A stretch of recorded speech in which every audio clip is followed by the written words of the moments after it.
Anda TV menebar hikmah, bersandar Al-Quran dan As-Sunnah. Ibrahim bin Muhammad. Alhamdulillah pada pagi hari ini kita diberi umur panjang, yang berarti diberi kesempatan untuk terus nabung sangu untuk kehidupan kita yang sesungguhnya. Dan sangu kita kali ini adalah thalabul ilmi, yang merupakan sebaik-baiknya sangu karena merupakan kewajiban pertama sebelum kewajiban apapun. Sekarang tafsir yang kita kaji terakhir sampai ayat 61 ya Bu. Ayat 61 surat Al-Anfal. Sebelum kita lanjutkan ke 62, sejenak kita baca kembali 60, kemudian nyambung 62. A'udzu billahi minasyaitonir rajim. Wa in janahu lil-ilmi fajnah laha wa tawakkal 'ala Allah. Innahu huwas sami'ul alim. Jika mereka condong kepada perdamaian, menginginkan perdamaian, maka petunjuk dari Allah adalah terima permintaan tersebut. Terima permintaan tersebut. Jangan perangi mereka. Yang kalian khawatirkan adalah kalau mereka kemudian khianat. Jika demikian, maka kata Allah, wa tawakkal 'ala Allah. Jadi kekhawatiran tersebut dihilangkan dengan memperkuat keimanan, dengan memperkuat keyakinan yang berupa tawakal, agar tetap menerima perdamaian. Kemudian kaum muslimin dikuatkan dengan penyebutan sifat Allah. Allah Maha Tahu, Allah Maha Mengetahui. Itu cukup. Allah Maha Tahu, Allah Maha Mengetahui. Kalian mengkhawatirkan hal-hal yang kalian khawatirkan, tawakallah. Kenapa demikian? Sudah kita bahas pada pertemuan yang lalu. Hukum asal setiap orang itu meraih keselamatan. Hukum asal setiap orang itu meraih keselamatan. Bertempur, berperang itu potensinya melayangkan nyawa atau menjadikan seseorang terluka. Maka kalau bisa nggak perlu peperangan, karena hukum asal adalah keselamatan. Ini malah justru yang meminta tidak ada peperangan siapa? Pihak sana, pihak orang kafir. Maka lebih utama diterima. Dari sini kita mengetahui kenapa kita tidak boleh meminta bertemu musuh, meskipun semangat kita, meskipun hebatnya kita, persenjataan kita, banyaknya pasukan, kemudian berharap bertemu musuh akan kita habisin. Kenapa enggak boleh?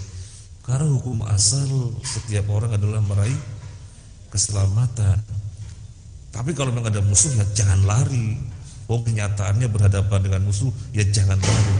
Nah, sekarang ayat 61, permintaan damai atau alias tidak berperang datangnya dari musuh. Bahwasanya mereka tidak akan memerangi kita, damai saja, terima. Lebih utama untuk diterima.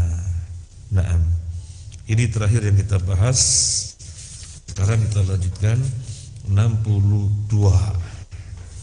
Jadi 61 poinnya, kalau mereka minta damai, terima.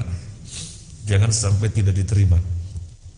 Sekarang 62. Wa yuridu ay yakhda'uka fa inna hasbakallah walladhi ayyadaka binasri wa bil mu'minin.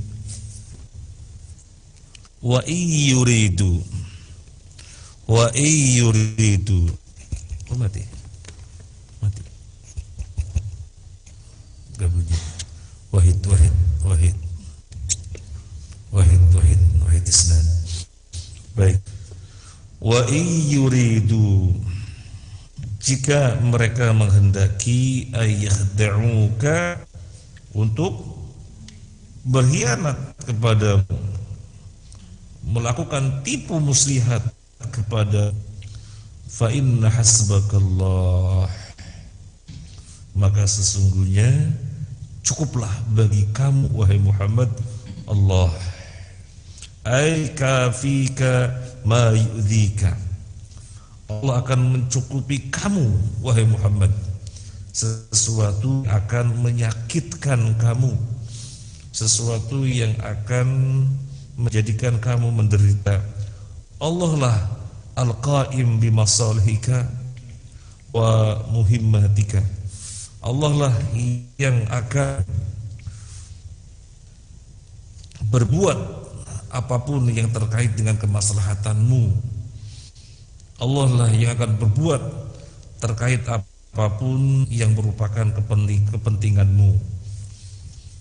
Faqad sabaqalaka fi kifayatihi laka wa nasrihi. Faqalaka min kifayatihi laka wa nasrihi. Telah berlalu, telah bahwasanya dialah Allah yang memberi kamu dan menjadikan kamu menang. Ma yatma'innu bihi qalbuka, yang sungguh menenangkan hatimu. Jadi di sini Nabi dihibur, di sini Nabi dikuatkan hatinya, karena perintah Allah pada ayat yang sebelumnya, kalau mereka minta perdamaian disuruh apa? Terima. Terus gimana kalau itu tipu muslihat? Nah, sekarang jawaban dari Allah. Kalau memang itu tipu muslihat, bukankah Allah yang mencukupkan segalanya? Allah yang timu apapun yang merupakan kemaslahatanmu, dan telah berlalu bahwasanya demikian pertolongan datang dari Allah, sehingga tipu muslihat mereka, maka mereka terkalahkan, sia-sia. Kemudian kata Allah, huwallazi ayyadaka binasrihi, dialah Allah yang menguatkanmu dengan pertolongannya. Dialah Allah yang menguatkan kamu dengan pertolongannya. Pertolongan yang bagaimana? Ai a'anaka bima'unatin samawiyatin, menolong kamu dengan pertolongan langit. Wa huwa an-nasru minhu alladzi la yuqawimuhu syai'un, yaitu sebuah pertolongan yang tidak ada tandingannya. Ya jelas, pertolongan dari Allah, pertolongan langit. Maka tidak ada pertolongan macam lainnya, macam pertolongan lainnya yang menandinginya. Dialah pertolongan tertinggi. Kemudian selain pertolongan dari Allah, yaitu pertolongan langit, Allah juga menguatkannya dengan kaum mukminin. Allah juga menguatkannya dengan pertolongan kaum mukminin. Maksudnya apa? Pertolongan kaum mukminin bi'an qayyadahu linasrika. Allah menyiapkan orang-orang mukmin untuk menolongmu wahai Muhammad. Allah menyiapkan orang-orang mukmin untuk menolongmu. Jadi ada dua pertolongan Allah dan pertolongan dan kekuatan kaum mukminin. Dari sini ada faedah yang bisa kita ambil. Sebenarnya cukup nggak dengan pertolongan Allah? Ya sangat cukup. Bagaimana tidak cukup? Wong seluruh alam semesta dengan apapun yang ada di dalamnya, Allah yang menciptakannya, yang memilikinya, dan yang berbuat sekehendaknya, ya sangat cukup. Tetapi di sini Allah menyebutkan pertolongan orang-orang mukmin, menunjukkan apa? Menunjukkan apa? Faktor ikhtiar yang merupakan ranah kita, ranah di luar itu yang bukan ranah, maka butuhnya pertolongan langit. Kenapa Allah tidak membinasakan orang kafir Quraisy saja di Mekah? Nabi dan para sahabatnya yang ditindas, tidak lagi ditindas, tidak lagi dianiaya, dan terus dakwah. Tidak demikian yang Allah lakukan. Allah suruh Nabi dan para sahabatnya berhijrah, himpun kekuatan di sana. Ini menunjukkan faktor ikhtiar adalah faktor yang tidak diabaikan.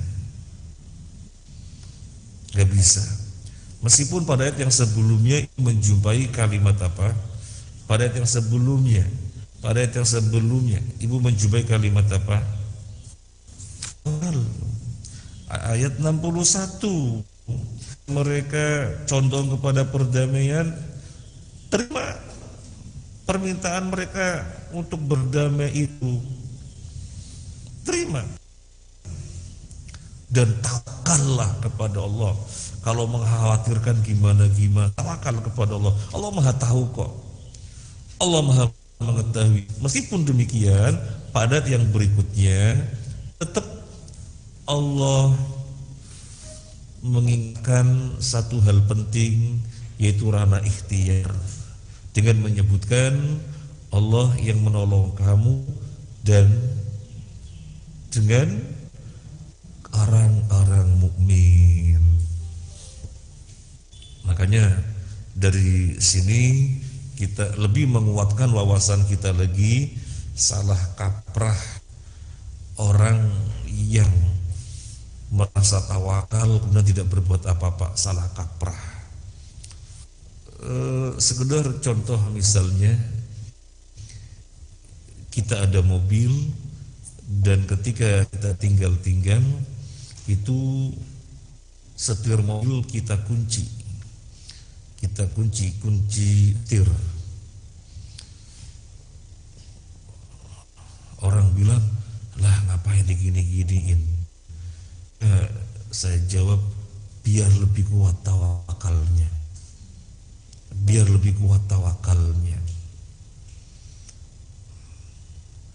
Jadi penyandarannya bahwa semakin kuat, dengan semakin kuatnya ikhtiar.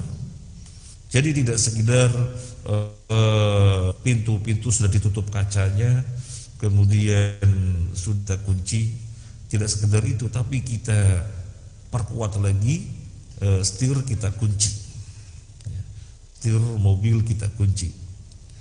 Ini tidak menyelisihi makna tawakal, karena sekarang kita memahami ayat yang kita baca, pertolongan terbesar itu pertolongan Allah, pertolongan langit.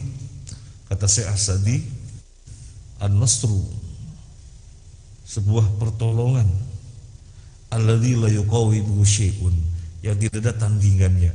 Ternyata meskipun begitu, Allah menyandingkan dengan ikhtiar yang berupa kekuatan kaum mukminin. Ya, penting ikhtiar diperkuat, penting. Ibu misalnya di dalam masalah berobat atau upaya kesembuhan, apakah dibenarkan dengan ruqyah? Benar, tetapi ibu ingin memperkuatnya. Selain ruqyah, ikhtiar non medis, ibu juga ke dokter, ikhtiar medis. Dua-duanya dijalanin. Lebih kuat. Lebih kuat. Intinya adalah sesuatu yang merupakan ranah kita, yang berupa ikhtiar untuk mencapai suatu maksud, jangan sekali diabaikan.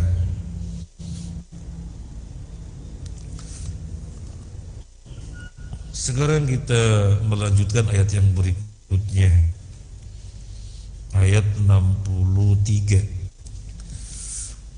Wa allafa baina qulubihim law anfaqta ma fi jami'an ma allafta baina qulubihim walakinna Allah allafa bainahum innahu azizun hakim.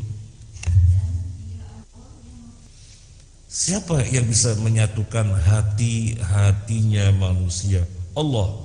Walafa baina qulubihim, dia Allah yang menyatukan di antara hati-hati manusia.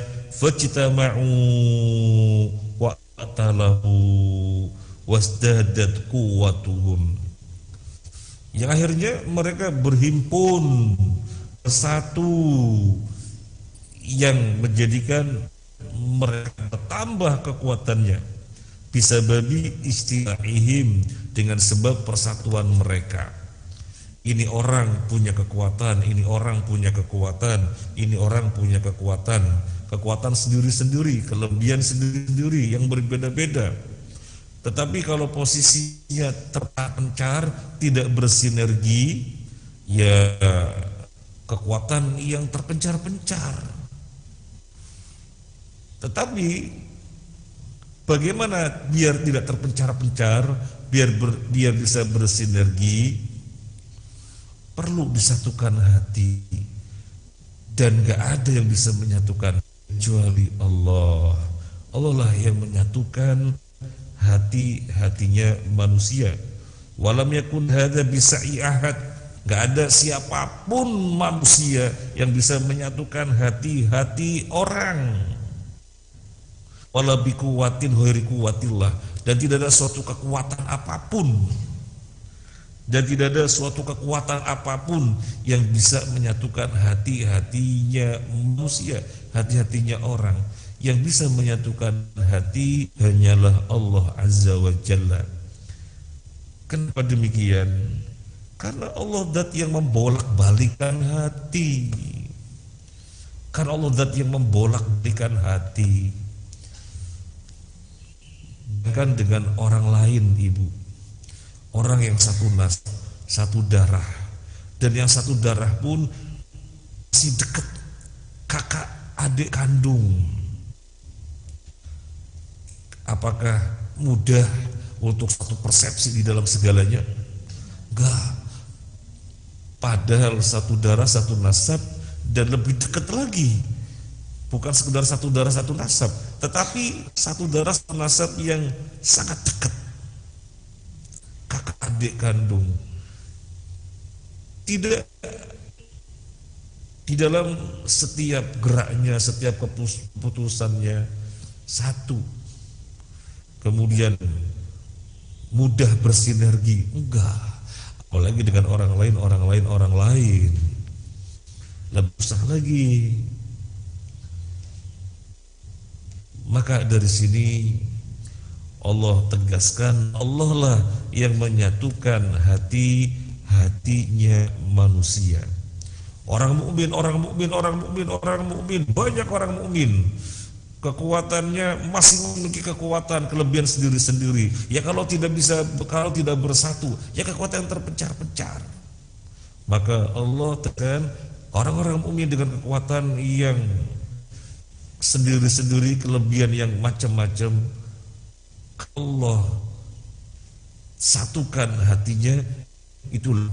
Kalau Allah tidak satukan, iya kekuatan yang terpencar-pencar. Maka Allah tegaskan di sini, Allah lah yang menyatu hati-hatinya orang mukmin sehingga mereka terhimpun, sehingga terjadi sinergitas, sehingga kekuatannya bertambah. Dan di sini Allah tegaskan lagi bahwasanya tidak ada selain Allah yang bisa menyatukan hati manusia. Lau anfaqta ma fil ardi jami'a. Seandainya kamu menggelontorkan, mengeluarkan, menafkahkan apa yang kamu punya, ma fil ardi jami'an, keseluruhan apa yang di muka bumi, min dhahabin, berupa emas, wa fiddatin, perak, wa ghairihima, dan yang lainnya selain emas dan perak, kekuatan apapun yang kalian miliki, litakhlifihim ba'da tilkal nufra wal furqah asyaidah ma'allafta baina qulubihim. Kemudian keseluruhan yang Anda gelontorkan itu Anda kerahkan untuk menyatukan hati-hati manusia.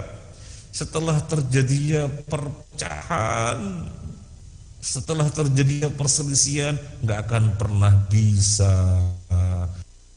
Muhammad tidak akan pernah bisa. Ibu mengetahui ketika di Madinah mereka masuk Islam. Sebagian mereka dari Khazraj, sebagian mereka dari Aus, sebagian mereka dari Khazraj, sebagian mereka dari Aus. Dua suku besar di Madinah. Selama-lamanya sebelum Nabi diutus, mereka bermusuhan. Selama-lamanya bermusuhan. Kemudian Nabi datang, Nabi satukan hati mereka, sehingga seakan-akan tidak pernah ada permusuhan. Siapa yang menjadikan hati mereka bersatu? Allah Azza wa Jalla. Kalau Allah tidak satukan, berat. Makanya orang-orang munafik, cara yang mereka lakukan untuk mencerai beraikan kaum muslimin yang sedemikian kokohnya, sinergitasnya yang sangat tinggi, sehingga kesukuan tidak terlihat lagi, sehingga fanatik kepada golongan juga tidak tampak lagi. Orang-orang munafik ngingetin, Khosroj, bukankah kalian dahulu begini dan begini? Diingatkan lagi tentang permusuhannya dan hampir perang lagi. Maka kemudian Nabi hadir, Nabi memberikan arahan dan bersatu lagi. Karena hati itu susah disatukan kalau Allah tidak menyatukan. Di sini Allah tegaskan, apapun yang kalian miliki di muka bumi, emas, perak, dan yang lainnya, untuk mensatukan hati manusia gak bisa. Allah lah yang bisa menyatukannya. Li'annahu la yaqdiru ala taqlibil qulub illallah. Karena tidak ada yang bisa membolak-balikan hati kecuali Allah. Hati bolak-balik, sehingga hati kadang cenderung, kadang benci, kadang cenderung, kadang mau dan seterusnya, kemudian dijadikan datar hingga semuanya bersatu, ya gampang saja bagi Allah, karena dialah yang membolak-balikan hati. Jadi kekuatan kaum mukminin bisa bersatu sedemikian rupa karena telah Allah satukan hatinya. Innahu azizun hakim. Innahu azizun hakim. Aziz, perkasa, hakim, bijaksana. Di antara bentuk keperkasaan Allah adalah menyatukan hati-hati manusia. Kemudian hakim, zat yang penuh hikmah, zat yang maha bijaksananya. Jadi keperkasaannya Allah tidak menjadikannya semena-mena, tapi perkasaan yang sangat bijaksana. Kebijaksanaan Allah, hikmahnya Allah tidak menjadikan dia direndahkan karena dia perkasa. Jadi didampingkan dua nama ini, maksudnya demikian Ibu. Azizun Hakim. Orang dengan kekuatannya, keperkasaannya biasanya semena-mena. Tetapi kekuatan keperkasaan Allah tidak pernah berbuat zalim karena Dia hakim. Nah, orang dengan hikmahnya yang luar biasa, bijaksananya yang luar biasanya, seringkali malah dimanfaatkan oleh orang, seringkali malah dimanfaatkan, ditipu oleh orang. Tapi hakimnya Allah itu aziz, bijaksananya Allah, hikmahnya Allah itu perkasa, sehingga tidak kemudian ada pihak lain yang bisa merendahkan, memanfaatkannya. Tidak ada. Ini dimaksud dengan azizun hakim, maha perkasa dan maha bijaksana. Syekh As-Sa'di membawakan ayat yang tadi kita sudah bacakan, yaitu tentang suku Aus dan suku Khazraj.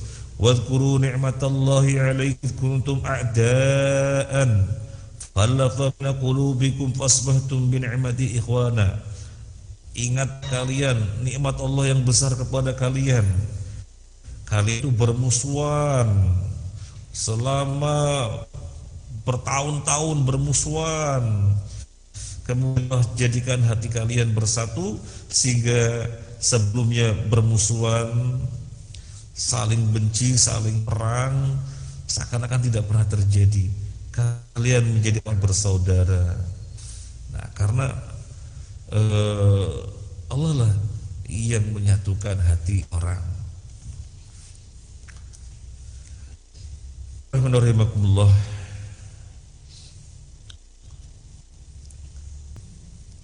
Dan ini yang suka-suka kita sampaikan kepada teman-teman. Kadang-kadang lemes, letih, wong yang kita perbuat, yang kita susun, rencanakan, semuanya kebaikan untuk umat. Kita bikin program dan semuanya kebaikan untuk umat.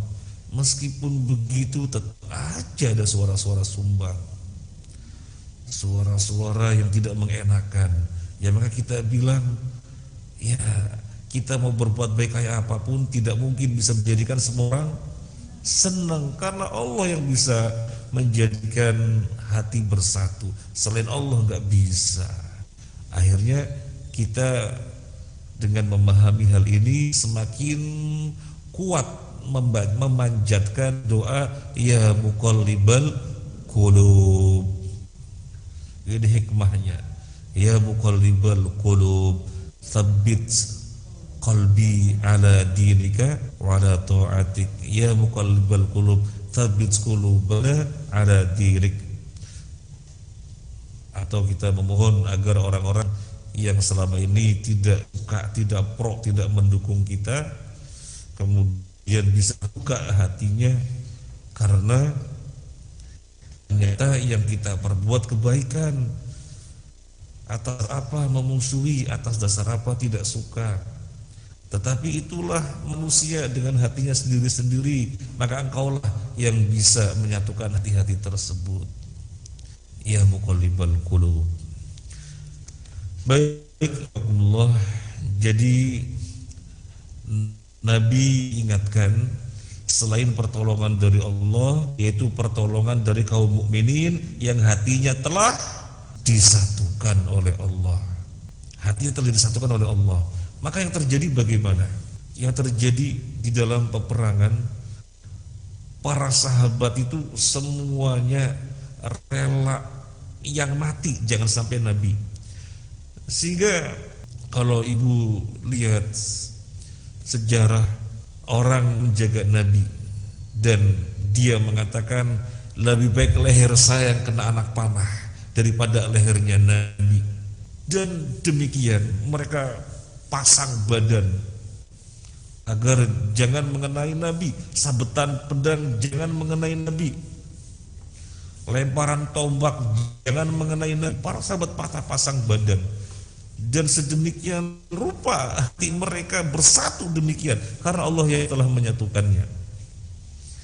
Jadi tidak ada yang berpikiran enak, selamat aku yang luka, aku yang mati. Enggak ada. Hatinya telah Allah satukan sehingga menjadi sebuah kekuatan langit dan kekuatan kaum mukminin yang telah disatukan hatinya. Oleh karena itu pada ayat yang berikutnya Allah tegaskan lagi ayat 64 ya Bu ya.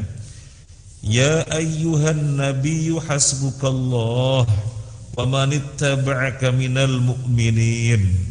Cukup Allah sebagai pelindung, sebagai zat yang mencukupi, sebagai pelindung, sebagai zat yang mencukupi. Gak ada selain Allah. Tipu muslihat musuh bukan sesuatu yang dikhawatirkan. Kekuatan persenjataan, banyaknya pasukan musuh bukan sesuatu yang ditakutkan. Karena cukuplah Allah. Cukuplah Allah bagimu dan bagi orang-orang mukmin. Cukuplah Allah bagimu dan bagi orang-orang mukmin. Apa yang ibu bisa dapatkan di sini? Cukuplah Allah bagimu dan bagi orang-orang mukmin. Apa yang ibu bisa ambil? Allah mencukupkan nabi dan mencukupkan orang-orang mukmin. Kenapa? Orang mukmin ini adalah orang-orang yang setia, taat kepada Nabi. Ketika nabinya dicukupi, maka orang-orang yang setia mentaatinya juga dicukupi. Artinya apa? Pencukupan Allah kepada kita orang-orang ini tidak lain karena kita mentaati, setia kepada Rasulnya yang telah Allah cukupi, sehingga diserahkan kepada kita. Mau dicukupi oleh Allah apa tidak? Pilihan kok. Mau dicukupi oleh Allah apa tidak? Mau taat setia kepada Nabi. Kenapa di dalam perang Uhud kemudian kalah? Ya karena tidak mentaati Nabi. Nabi sudah bilang kepada para umat, orang-orang yang ditugaskan sebagai pemanah, kepada para pemanah Nabi tugaskan, jangan tinggalkan tempat ini, kondisinya bagaimanapun tinggalkan. Ibu kalau haji, kalau umroh bisa melihat dinamanya sekarang Jabal Rumat, Jabal para pemanah di situ yang mereka meninggalkannya karena melihat sudah di atas angin, sudah menang, ngapain berjaga-jaga? Yang lainnya sudah sibuk mengutin ghanimah kok. Kemudian mereka turun, yang tersisa sedikit. Kesempatan Khalid bin Walid yang waktu itu masih kafir, melihat tempatnya ditinggalkan, nyerang dari belakang, kocar kacir sampai Nabi berdarah-darah kepalanya dan giginya patah. Itu karena tidak mentaati Allah. Jadi diserahkan pada kita pilihan, mau dicukupi oleh Allah maka taatilah orang-orang mukmin. Jadi dicukupinya kita melakukan ketaatan kepada Rasulullah SAW. Maka di sini disebutkan ya ayyuhan nabi, wahai nabi, hasbuka Allah, Allah yang mencukupi kamu, wa manittaba'aka, dan siapa yang mengikuti kamu, minal mukminin, dari orang mukmin. Dari sini ada faedah juga, seberapa tinggi pencukupan Allah untuk kita, maka jawabannya seberapa tinggi kesetiaannya kita kepada Nabi. Seberapa besar pencukupan Allah untuk kita, maka jawabannya seberapa besar loyalitas kita kepada Nabi Sallallahu Alaihi Wasallam. Makanya ibu bisa melihat di dalam konteks yang bukan peperangan, karena sekarang kita tidak melihat peperangan.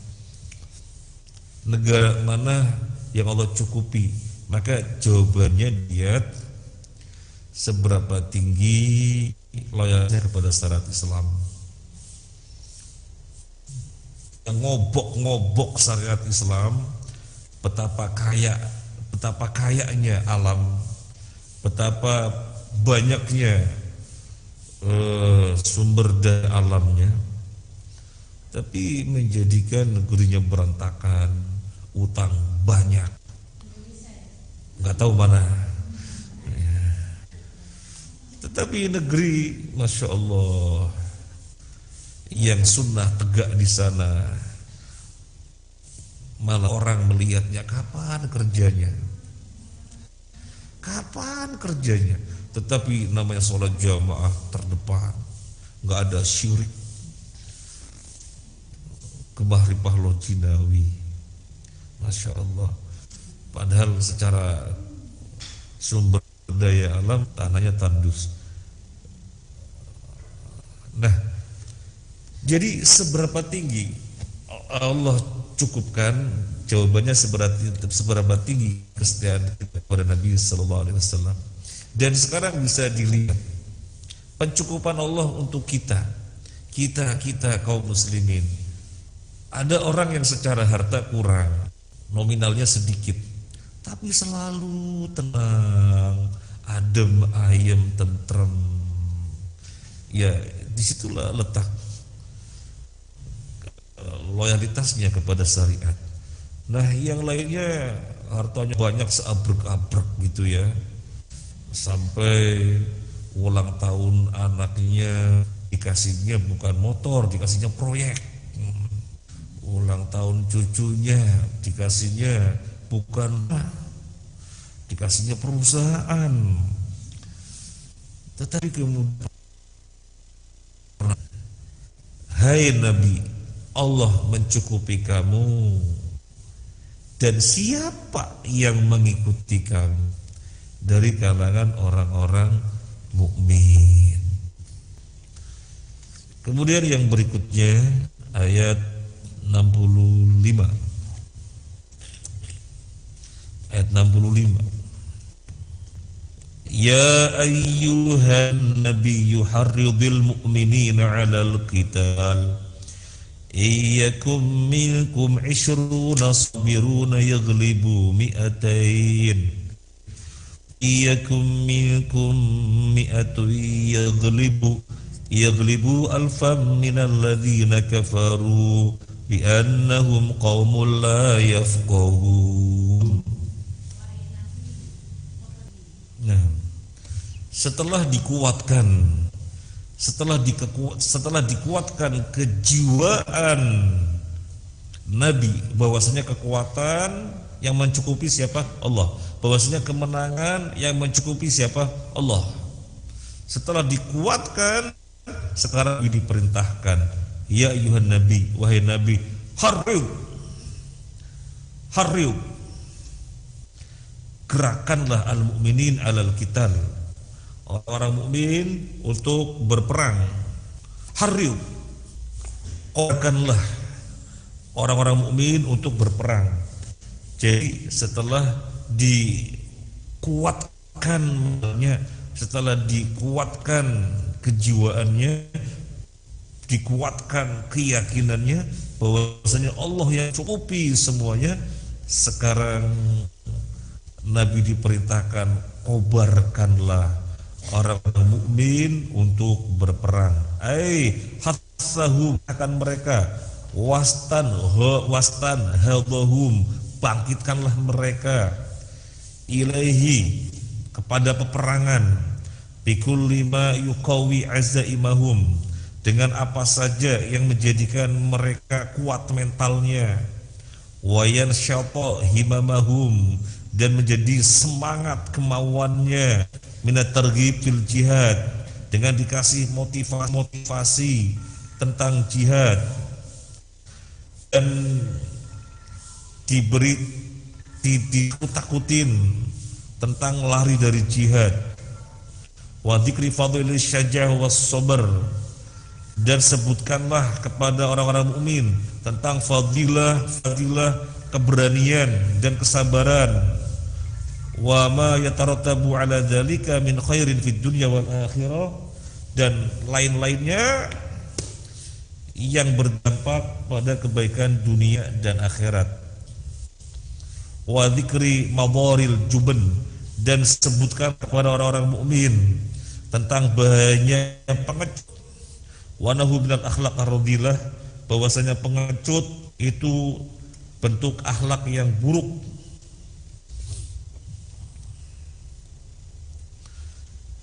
Jadi di sini Nabi diperintahkan oleh Allah untuk menggelorakan kaum mukminin agar berperang. mengobarkan kaum mukminin untuk berperang. Kasih mereka tarhib, motivasi agar kuat mentalnya, agar apalagi menyiapkan apa yang bisa disiapkan yang merupakan faktor pendukungnya, siapkan. Pada saat yang sama takut-takutin mereka, ancaman yang lari dari peperangan. Insya Allah, ini jihad secara apa Ibu? Khusus perang angkat senjata. Ayatnya jelas, mau dihilangkan makna jihad sekedar jihad umum, jihad sosial, jihad menghilangkan kebodohan, jihad menghilangkan kemiskinan. Itu betul jihad umum. Tetapi jihad khusus ayatnya jelas, Nabi disuruh mengobarkan kaum mukminin berperang, dan disebutkannya setelah dikuatkan terlebih dahulu tentang keyakinannya bahwasanya Allah lah yang mencukupi segalanya. Kemudian di sini disebutkan kekuatan kaum mukminin. Kekuatan kaum mukminin bisa mengalahkan 200. Ketika berjumlah 100 bisa mengalahkan 1000. Berarti kekuatan kaum mukmin 1 banding berapa? 10. Jadi kekuatannya kaum mukminin itu sekali lipat kekuatannya orang kafir. Jadi ini merupakan bentuk pertolongan dari Allah. Ini merupakan bentuk pertolongan dari Allah, sehingga kaum mukminin maju dan maju. Kenapa maju? Kekuatan kita satu orang itu mengalahkan 10 dari mereka. Jadi musuh itu diliputi ketakutan dan luar biasa. Ini informasi dari Allah. Ini informasi dari Allah. Berarti khobar ya Bu ya. Ini berarti khobar, pemberitaan dari Allah. Kekuatan kaum muslimin, satu orangnya bisa menghadapi 10 dari mereka. Ini khobar. Tapi kata Syekh As-Sa'di, juga para ulama yang lainnya, selain khobar, dan khobar demikian kekuatan kaum muslimin juga merupakan perintah. Kira-kira perintah bagaimana Bu? Ada yang bisa mentafsirkan? Ini khobar, itulah kekuatan kaum muslimin. Kenapa tidak maju dan maju? Satu orang bisa mengalahkan 10 dari mereka kok. Ini kekuatannya sangat besar sekali. Nah, ini khobar, pemberitaan. Selain pemberitaan, ini maknanya amar, perintah. Kira-kira perintah bagaimana Bu? Perintah bagaimana? Perintah yang berupa selama musuh kalian 10 jangan lari. Kalau sudah di atas 10 baru lari. Jadi selama mereka itu 10, 2, 3, 4, 5, 6, 7, 8, 9, 10 hadapi. Karena kekuatan kalian besar. Nah, selain khobar ada perintah. Selain khobar tentang kekuatan muslimin, karena Allah beri pertolongan, juga perintah. Jadi jangan ditas. Ishkariman, dengan syariat itulah orang bisa bermartabat. Jadi ini yang menjadikan muslim maju dan maju. Gak ada istilah dalam peperangan muslim itu gak ada. Ketika lari karena Allah tidak ridho, ada sesuatu yang salah. Seperti dalam perang Hunain, mereka lari ngajir, ada sesuatu yang salah. Tetapi ketika tidak ada sesuatu yang salah, muslimin itu maju dan maju mencari mati. Yang ini tidak ada pada orang kafir. Sekarang ditutup dengan ayat bi'annahum qaumul la yafqahun. Karena sesungguhnya mereka orang-orang kafir adalah orang-orang yang tidak paham, orang tidak mengetahui. Apa yang dimaksud? Yang dimaksud adalah la ilma indahum bima addallahu lil mujahidin fi sabilihi. Mereka tidak memiliki ilmu bahwasanya apa yang ada di sisi Allah itu balasan sudah menanti. Yang punya ilmu seperti ini siapa? Orang mukmin saja. Orang kafir tidak paham seperti ini, sehingga orang mukmin mencari mati. Fahum yuqatiluna li ajlil 'ulu fil ardi. Mereka mencari mati demi tingginya derajat. Mencari mati, sehingga muslim motonya apa? Ish kariman aut syahidan. Hidup dengan mulia bersama syariat Allah. Kalau tidak, ya mati sebagai syahid. Kemuliaannya langsung di sisi Allah, sudah langsung dirasakan. Tetapi kalau memang belum ke sana, ya di dunia, tapi dengan mulia, bukan dengan dijajah, bukan dengan ditindas, bukan dengan diatur-atur. Mau negara bermartabat kalau diatur-atur. Makanya orang kafir itu mati. Ini yang disebut dengan, ini yang dimaksud dengan bi'annahum qaumun la yafqahun. Karena orang-orang kafir adalah kaum yang tidak memahami sebagaimana orang mukmin. Ada yang pada apa yang Allah telah sediakan di sisinya adalah derajat yang sangat tinggi, nilai yang sangat besar. Orang kafir tidak sampai sana. Orang kafir tidak sampai ke sana. Nah ini Ibu, jadi ayat 65 selain khobar ada amr. Selain pemberitaan ada perintah. Jadi Nabi disuruh mengobarkan peperangan kaum muslimin dan Allah menginformasikan kekuatannya. Selain menginformasikan kekuatannya, mengandung perintah juga. Mengandung perintah. Jangan lari. Kalau musuhnya 10, baru boleh lari kalau di atas 10. Jadi benar-benar mereka berperang dengan luar biasa. Ibu ingat kisah Anas bin An-Nadhr yang dia tidak ikut serta dalam perang Badar. Soalnya perang Badar ini kan tidak sebagaimana perang-perang yang lainnya. Jadi tidak diinformasikan akan ada peperangan. Karena memang kaum muslimin waktu itu hanya mau mencegat para kafilah kafir Quraisy yang pulang dari perdagangan. Tapi kemudian terjadi peperangan, maka banyak sahabat yang tidak ikut, termasuk Anas bin An-Nadhr. Apa yang dikatakan Anas bin An-Nadhr? Ya Allah, kalau ada peperangan lagi, libatkan dalamnya. Aku akan tunjukkan kepadamu bagaimana aku berbuat. Maka kemudian jadilah perang Uhud, dan Anas bin An-Nadhr di dalamnya, dalam riwayat disebutkan dia enggak pernah mundur, maju dan terus maju sampai perang usai. Tidak diketemukan dia karena badannya sudah berubah dengan darah, enggak ketahuan wajahnya, tubuhnya enggak ketahuan, bisa dikenali. Yang menunjukkan dia adalah Anas bin An-Nadhr melalui jempolnya atau melalui jari jemarinya yang mengenalinya saudaranya. Jadi demikian, ini yang tidak dipahami oleh orang kafir. Kaum sangat paham, maka benar-benar ketang, gak ada istilah mundur. Nah, sekarang ayat yang berikutnya, ayat 66. Ayat 66.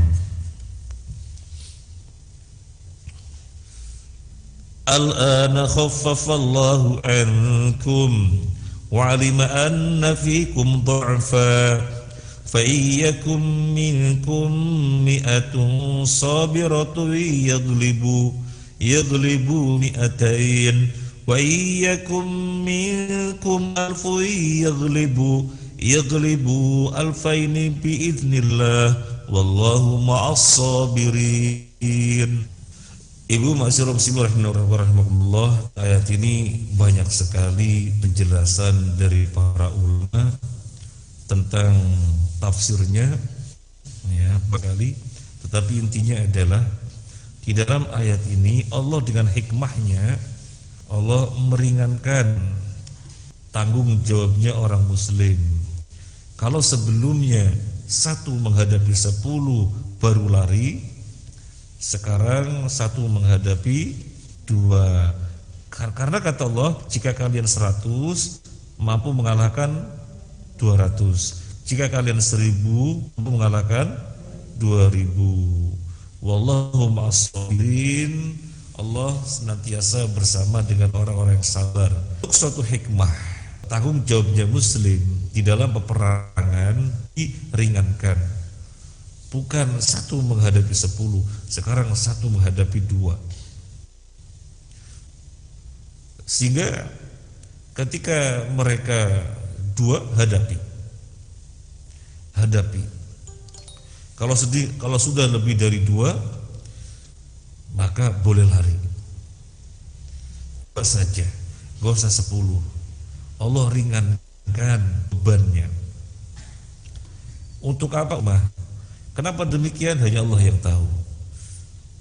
Kalau mau dipikir-pikir kira-kira hikmahnya apa, ya silahkan saja. Tetapi ranahnya ranah hikmah. Dan kita ketika memikirkan hikmah, tidak ada keharusan, gak boleh salah. Iya, hikmahnya ini. Jadi bicara masalah hikmah didahului dengan mungkin hikmahnya ini, Allahu a'lam. Karena itu bicara masalah hikmah. Dan orang juga tidak dituntut mengetahui hikmah, tidak dituntut. Tetapi seandainya mampu melihat hikmah-hikmah yang akan meningkatkan atas dirinya, yaitu diperintahkan.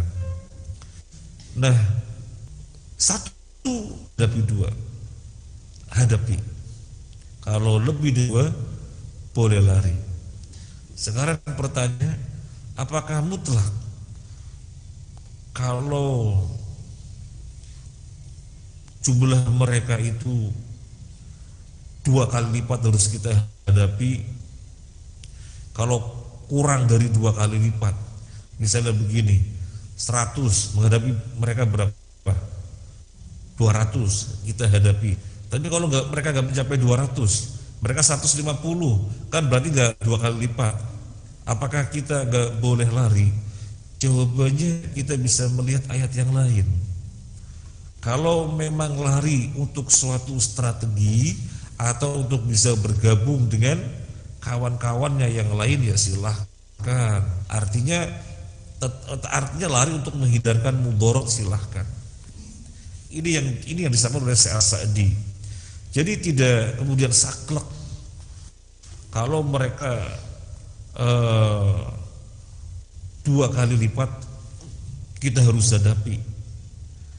Kalau kurang dari 2 kali lipat nggak boleh kalau kurang dari 2 kali lipat nggak boleh lari, harus dihadapi. Nggak kalau begitu. Kalau memang misalnya kurang dari 2 kali lipat tapi nyata-nyata membahayakan, ya boleh, maka lari untuk suatu strategi. Nah, kira-kira hikmahnya apa? Kalau disebutkan di sini al-ana khafallahu ankum wa alima anna fikum du'fa. Allah meringankan dari kalian dan Allah mengetahui bahwasanya pada kalian ada kelemahan. Syekh As-Sa'di tidak mentafsirkan du'fanya di sini, tapi Syekh As-Sa'di hanya menjelaskan falidzalika iqtadat rahmatuhu wa hikmatuhu at-takhfif. Yang demikian itu karena rahmat Allah, kasih sayang Allah, dan karena suatu hikmahnya sehingga diringankan. Gak menjelaskan du'fanya, dan ada pada kalian du'fa. Nanti coba kita lihat tafsir yang lainnya, ya. Tetapi untuk PR ya Bu, ya, kita akan baca tafsir yang lainnya. Apa yang dimaksud dengan du'fa? Pada kalian ada kelemahan sehingga Allah meringankan. Demikian Ibu yang bisa kita bahas, dan ayat ini ditutup dengan sabar. Wallahu ma'as-sabirin. Jadi peperangan yang yang dahsyat semacam itu, ya, tetap harus dihadapi dengan sabar, ya. Tetap harus dihadapi dengan sabar. Jadi sabar itu konsep di dalam Islam yang sangat penting dan faktor kemenangan. Makanya disebutkan wallahu ma'as-sabirin. Ini saja yang bisa kita bahas, yang kita kaji bersama sampai ayat 60 berapa ini Bu? 66. Insyaallah kita lanjutkan. Terima kasih atas kebersamaannya dan mohon maaf atas hal-hal yang kurang berkenan. Subhanakallahumma wa bihamdika asyhadu an la ilaha illa anta astaghfiruka wa atubu ilaik. Assalamualaikum warahmatullahi wabarakatuh.